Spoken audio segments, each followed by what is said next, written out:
Zina was like any new wife in Palm Rock City, bright-eyed, beautiful and freshly married.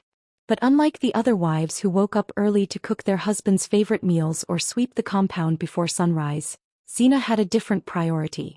She didn't care for the clanging of pots or the aroma of egusi soup. Her real love. Telovela. Those wild, dramatic Spanish soap operas with over-the-top love triangles and slap-filled family secrets. Every morning, while others were heading to the market, Zina tied her wrapper, grabbed her plastic fan, and positioned herself like royalty on her couch. From the moment the first theme song played, she was gone, mentally transported to Madrid into the world of Diego, Valentina, and betrayal.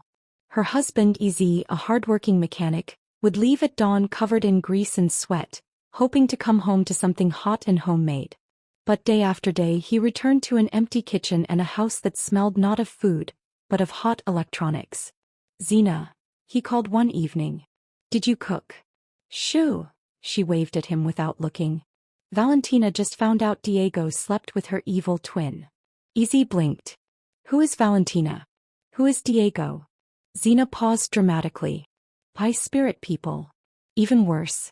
She had renamed his contact in her phone from My Love to Carlos, the womanizing villain from her favorite series. "Zina," Ez said, holding up her phone. "Why am I Carlos?" "Because you lied last week about fixing Mama Junior's car for free. That was charity." "Carlos also said it was charity when he gave Gabriela a secret baby," she said with a deadly calm. Ez was losing his mind. He tried everything. He hid the remote, unplugged the TV, even removed the decoder. But Zina? Oh, Zina was unstoppable. She downloaded the Telovela app, subscribed to a VPN, and powered her phone with solar when Nipa misbehaved. One day, Ez returned and found her using his inverter battery to charge her phone, just so she wouldn't miss Love in the Shadows. The neighbors noticed. Mama Chioma told her husband, "If that Ez boy doesn't act fast, his wife will soon name their first child after a fictional character." Even Mama Ez, the fierce mother-in-law, stormed into their home one Sunday.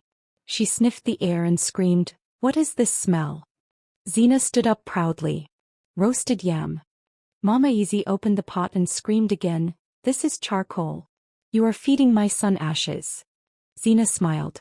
"It's Spanish style." Ez watched helpless. His once loving wife was now quoting Spanish phrases, crying over fake characters and burning every meal. Then came the incident that nearly ended their marriage. It was a Tuesday morning. Ez asked gently, "Please just boil yam before I return. I'm tired." Zina nodded. "Today's only a flashback episode. I'll cook." At 9:15 a.m., a new show began, The Gardener's Curse.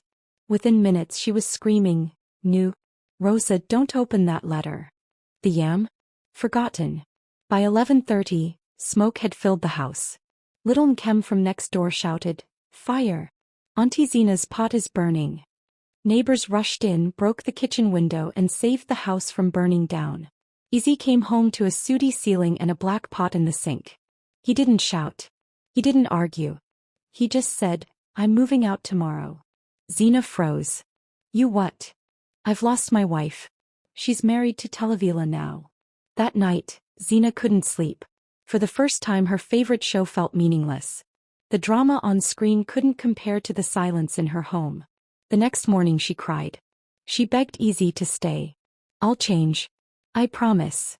Ez looked at her, tired but hopeful. "Don't promise. Prove it." And prove it she did. She turned off the TV. She swept the house. She boiled real yam and even fried eggs on the side. She visited Mama Ez and knelt with kola nuts to beg. She even visited the neighbors to apologize for the smoke and for yelling at imaginary characters louder than real people. She gathered all her Telovela DVDs and deleted the app, except one last downloaded episode which she kept, just as a reminder. That evening when Ez walked in and smelled fresh soup and clean air, he stopped. "Zina." He came out with a tray. Hot egusi and pounded yam. "And no, nobody's twin got kidnapped today." Ez laughed for the first time in weeks. From then on, Zina kept her promise. She still watched Telovela, but only after the chores were done, food was served, and Ez was snoring gently beside her. And if a character betrayed their lover on screen, she would shake her head and say, "Foolish girl. Real love takes work." Easy. He smiled in his sleep because he knew Zina had finally come home. From then on, Zina kept her promise. But just when everything seemed perfect. One quiet evening, Zina's phone buzzed. She picked it up expecting a WhatsApp broadcast. Instead, it was a notification from a new app she hadn't downloaded. Introducing El Diablo Amor. Season 1 now streaming. He stared at it. Her hands trembled. And just beneath the title was a picture of Diego. But this time he looked even more dangerous. And even more charming. Zina blinked. Ez called from the bedroom. Zina? You coming? She smiled slowly. Then click. Download. Zina had changed. Or so everyone thought. She now woke up before Ez tied her wrapper tight and marched into the kitchen like a general reporting for duty. The floor? Sparkling. The fridge? Loaded. Even the jollof rice had that smoky party flavor Ez loved. In the evenings she'd sit beside him, rubbing shea butter on his tired feet while he smiled like a man who had seen the Lord. But that new app? That El Diablo Amor? It sat quietly on her phone, glowing like temptation at midnight. She hadn't opened it, yet. Until one Friday. Ez went to the village for a burial. Just overnight. Zina waved him off at the park like a good wife. But the moment the bus drove off, wrapper flew off. TV volume went up. And her fingers hovered over the new app. She whispered, "One episode won't hurt." But the theme music played, dramatic Spanish guitar. And there he was, Diego. Taller. Darker. More wickedly handsome than ever. Zina screamed, "Ew. Diego has returned with beard and vengeance." Before she knew it, one episode became 3. She watched while turning the ogbono soup.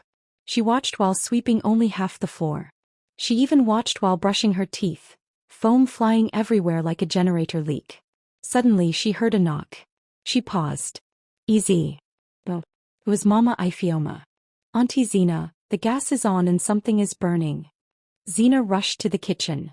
Her ogbono was now the color of heartbreak. She cried, but it wasn't even a betrayal scene. That night Ez called. "Zina, how's the house?" "Clean. Very clean." "Did you eat?" She stared at the burnt pot. "Ah yes. I ate something Spanish." Ez laughed. "You're doing well, my dear. I'm proud of you." Guilt punched her chest like a Lagos conductor. She looked at the TV. Diego was kissing Isabella's mother. Zina whispered, "I'm a disgrace." She deleted the app. But the devil is stubborn. Monday morning she opened her wardrobe and found a flyer inside. New Telovela streaming on channel 257. El Diablo Amor Season 2. This time, love has no rules. She gasped. Even paper is now possessed? She looked up. God, are you testing me? The real test came when Ez returned. He brought her a necklace from the village and said, "You've changed, my Zina." "I told Mama." "She's proud." Zina's eyes watered. She hugged him tight, vowing, "No more Diego." But that night, while Ez snored softly beside her, the remote started blinking by itself. The TV came on, to channel 257. And on the screen, Diego shirtless holding a rose in one hand, and a gun in the other. Zina's mouth opened. Ez turned in his sleep. "Zina?" She stared at Diego. Then whispered, "Just one episode." That one episode turned into 2. Then 3. By 3:17 a.m., Zina was wide awake, hugging a throw pillow like it was Diego himself.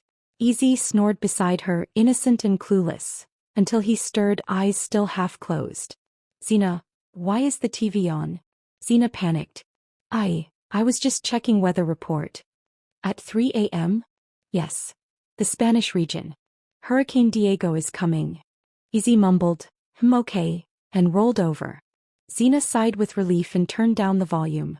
But on screen, Diego now wore priest robes and was about to marry Isabella's twin sister, who just came out of a coma. Zina clutched her chest.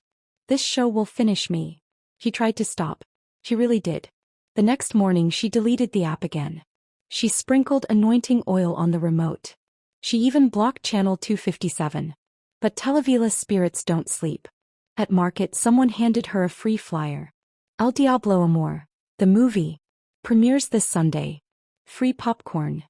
Zina screamed, "Ah! Even cinema now." She resisted. He stayed home. She read her Bible. She made pounded yam like a champion. Ez noticed. You're glowing these days. Zina smiled proudly. I am delivered. But Sunday evening, Ez said, my friends are watching football. I'll just step out for a while. Zina nodded confidently. Go well. The moment the door closed, boom. She was in a taxi, wrapper barely tied, breath shaking. At the cinema, she ran in like she was chasing destiny. She sat. She saw Diego, now bald with a tattoo of a snake on his neck, riding a motorbike. She screamed. He's evolved. Back home, Ez called. She silenced the phone. Just one movie. Then I'm done, she muttered. But the movie had a twist ending. Diego was now in Palm Rock City. He walked into a familiar compound. Zina leaned forward. He looked into the camera and said, Zina, I'm coming for you. The screen went black. Zina froze. Wait, what? She checked the poster again. This movie was based on a true story.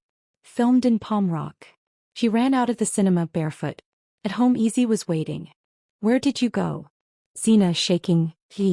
Diego is real. Ez frowned. Who is Diego? Suddenly, her phone buzzed. Unknown number. Text message. Hola Zina. Did you enjoy the movie? D. She dropped the phone. Cracked. She whispered. I'm finished. Ez picked it up. Who is D? Zina stammered. It might be Domino's Pizza? Ez dialed the number. It rang once. Then voicemail. Hola. You've reached Diego. I'm closer than you think. Ez slowly turned to Zina. She stumbled back, gripping the wall for balance. Zina didn't sleep that night. She sat on the edge of the bed, wrapped in her blanket like she was getting ready to fight. Her eyes were fixed on the soup pot, the one Ez had used to lock up her phone for spiritual protection.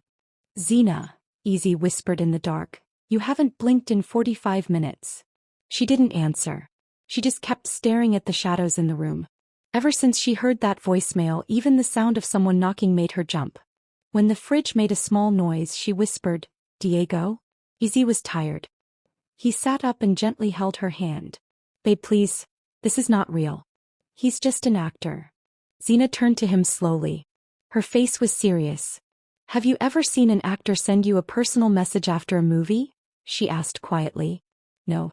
That man is a demon. A fine, well-dressed demon. Ez blinked. Should I call the pastor? Zina nodded.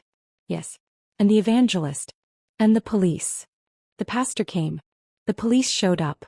Even the evangelist's cousin came, with a bottle of anointing oil and a plastic cross. But all they found was a tired woman, a broken phone, and a confused man in boxer shorts. The pastor prayed. The police made a note and left. The phone battery died. And for the first time in weeks, everything became calm. No more messages. No more posters. No Diego. Zina started to relax. She even deleted her app. Telovela Vault. Unlimited drama. Ez smiled and took her out for suya and malt. You're doing better, he said. Zina smiled back. I choose peace. But Diego wasn't done with her. One Friday evening the power went out. Nipa. Ez shouted and went outside to check the fuse. Zina stayed inside, lighting a candle. She started humming church songs to calm her mind. She was halfway through, I have decided to follow Jesus, when the TV suddenly turned on. The screen flickered with static. Zina froze. No light. No DSTV. No generator, she whispered. Then the screen cleared. Previously, on El Diablo Amor. Zina's mouth opened wide. She stared in shock. And then, she saw him. Not on the screen, in her living room. Slicked back hair. Long black robe. Same evil smile. Zina screamed and threw her Bible. Passed right through him like he was smoke. He took a step forward. His voice was calm and deep. I told you, Zina. I'm closer than you think. Zina grabbed the anointing oil and ran outside. Her wrapper was flying behind her like a cape. Zina! Ez shouted, running after her. What happened again? She pointed at the house, shaking. He's inside. Diego. I saw him. He came out of the TV with those sharp cheekbones. Ez grabbed a stick and entered the house. Nothing. No Diego. No smoke. The TV was off. Zina peeked in slowly. Maybe he disappeared again. Ez held her shoulders. Zina, this is too much. Maybe no more Telovela. Please. Zina shook her head. We can't stop watching. Diego and I, we have unfinished business. Ez sighed. Then let's finish it. The next morning, Ez stood up in church. Please pray for my wife, he said. She's being followed by a fictional Latino man named Diego. The women's group rushed to help. One poured anointing oil on Zina's head. Another sprinkled salt under her pillow. Someone even brought sand and poured it in front of her gate. By evening, the whole compound smelled like prayer and pepper soup. That night, Zina finally slept. Peacefully. Until 2:42 a.m. Knock knock. Ez opened one eye. Who's that? Another knock. Then a voice. Smooth. Soft. Deep. Zina. Open the door. Let's finish what we started. Zina jumped out of bed. Ez grabbed the soup pot. Zina grabbed the broom. They opened the door ready for war. But nobody was there. Just a red rose on the mat. And a note. Zina picked it up with shaking hands. It was written in Spanish. She read it out loud slowly. Mi amor, see you soon. Zina fell back into Ez's arms. He held her close. If this Diego ever shows up for real, Ez said, I'll slap him back to Mexico myself. Zina whispered, he's already here. Zina sat quietly on the edge of the bed again, staring at the red rose like it could talk. She'd read the note 100 times. Mi amor, see you soon. Ez was asleep beside her, snoring softly and peaceful. But Zina's heart wasn't. She looked at her phone, then looked away. Then back at it. She whispered to herself, I'm just checking the app. Not watching. Just checking. 2 taps later, Telovela Vault was open again. Her thumb hovered over the episode. Then click. Previously, on El Diablo Amor. The screen lit up with Diego's face. That smirk. Those cheekbones. The way he said mi reina like her name was made of honey. Zina smiled softly. Hey. Just one episode. But it was never just one. By 3:47 a.m. she was 7 episodes deep and crying like her best friend had just been kidnapped by a cartel boss. The next morning, Ez woke up to find Zina frying eggs with sunglasses on. Why are you wearing shades? He asked. I'm protecting my spiritual eyes, she replied. Ez blinked. Did you sleep? She sipped malt slowly. Sleep is for the weak, Ez. War is coming. Ez sighed. Zina. Did you open that app again? Zina gasped. How dare you accuse me? Me, your lawfully wedded wife. Do I look like someone who would go back to her toxic ex? Ez pointed at her phone, still playing episode 39, Diego whispering, without you I am nothing. Zina hissed and threw the phone under the pillow. I can explain. Ez sat down. Go ahead. He sat too. Then stood. Then sat again. I don't know how to stop, she said, almost crying. He keeps pulling me back. He writes me letters in Spanish. Ez shook his head slowly. Zina, that man is not real. You're forming emotional attachment to a fictional character. Zina looked at him, eyes wide. And what's wrong with that? Some people get addicted to sugar. Some to football. Me. I just want to know if Diego will forgive Valeria after what she did at the masquerade. Ez buried his face in his hands. That afternoon, Zina promised again to stop watching. She deleted the app. She even wrote I choose peace on a sticky note and put it on the fridge. Ez smiled and took her out for pepper soup and soft drinks. For a few days everything was calm. Until Wednesday. She came back from market, dropped her basket and sat down. Then remembered something. Let me just check something small. She re-downloaded the app. 1 episode turned into 3. She started hiding it like an affair. Earphones in her wrapper, brightness turned down, watching behind Ez's back while he watered the compound plants. That evening Ez was on the phone with his friend. Bro, she's watching it again, he whispered. From the kitchen Zina shouted, snitch. Ez walked in slowly. Zina. Be honest. How many episodes today? Zina stared at the ground. 5.5. Half. I slept off during the wedding crash scene. Ez just walked away shaking his head. That night Zina woke up screaming, Valeria, don't go into that church. It's a trap. Izzy jumped. Zina. You were dreaming again.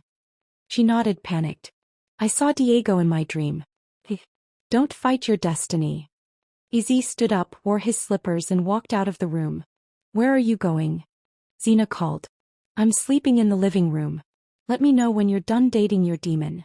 When he finally proposes, make sure he pays bride price in full.